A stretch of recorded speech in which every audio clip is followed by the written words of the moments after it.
Speaker कौमी assembly ने IG और एसएसपी ऑपरेशंस को फौरी तलब कर लिया। पार्लियामेंट हाउस से पीटीआई रहनुमाओं की गिरफ्तारियों पर सरदार अयाज सादिक का नोटिस।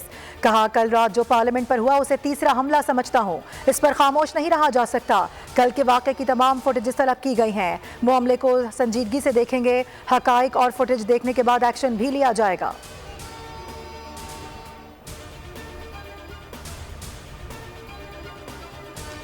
कौमी असम्बली इजलास में पार्लियामेंट हाउस से गिरफ्तारियों पर पार्लियामान पर हमला करार। अक्सरियती अरकान की मजम्मत। सैयद नवीद कमर ने कहा, यह पार्लियामान पर संजीदा हमला है। अगर पार्लियामान की इमारत में घुसकर अरकान को पकड़ेंगे तो क्या कल आपको यहाँ इस कुर्सी से आकर पकड़ेंगे? हम ऐसी किसी कार्रवाई का साथ नहीं देंगे। वफाकी वजीर राना तनवीर ने कहा, कल जब ये हुकूमत में थे तो एक बेटी के कमरे के दरवाजे तोड़कर दाखिल हुए थे।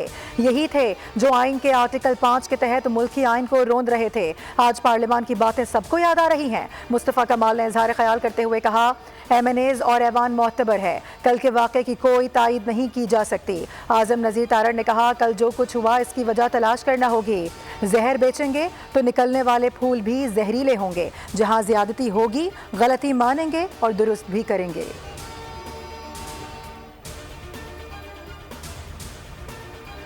ऐवान में ख्वाजा आसिफ की तकरीर के दौरान अपोजिशन का शोर शराबा। वजीर दिफा ने कहा, इनकी दुम पर पैर रखा है तो अब ये चीखें मार रहे हैं। चीखने से कुछ नहीं बनता।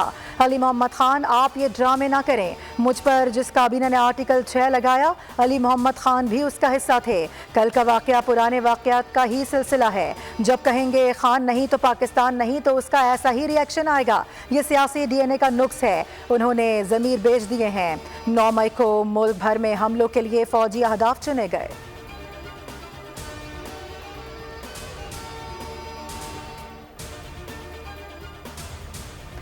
जाली हुकूमत जितनी भी फुस्तायत करे, पीटीआई डटकर मुकाबला करेगी। कल रात जमहूरियत का जनाजा बड़ी धूमधाम से निकाला गया।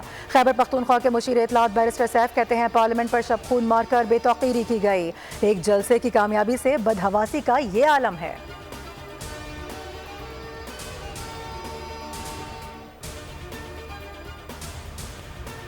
वज़ीर आला खैबर पख्तूनख्वा यमीन गंडापुर 8 घंटे गायब रहने के बाद मंजर आम पर आ गए। राबते भी बहाल। ज़राए के मुताबिक वज़ीर आला खैबर पख्तूनख्वा यमीन गंडापुर रात देर गए इस्लामाबाद से पेशावर पहुंचे। पीटीआई रुकने कौमी असम्बली शाहिद खटक ने अली यमीन गंडापुर के पेशावर पहुंचने की तस्दीक ट्वीट में की।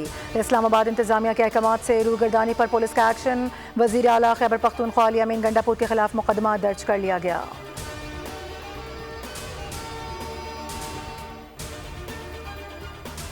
और लाहौर हाई कोर्ट ने chairman NADRA lieutenant general Munir अफसर को ओहदे पर बहाल कर दिया। अदालत ने सिंगल बेंच का फैसला मुअत्तल कर दिया। फरीकैन को नोटिस जारी करते हुए जवाब मांग लिया गया।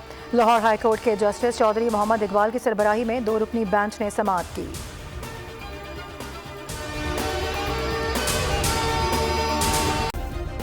सब्सक्राइब करें और बेल दबाएं ताकि कोई खबर रह न जाए।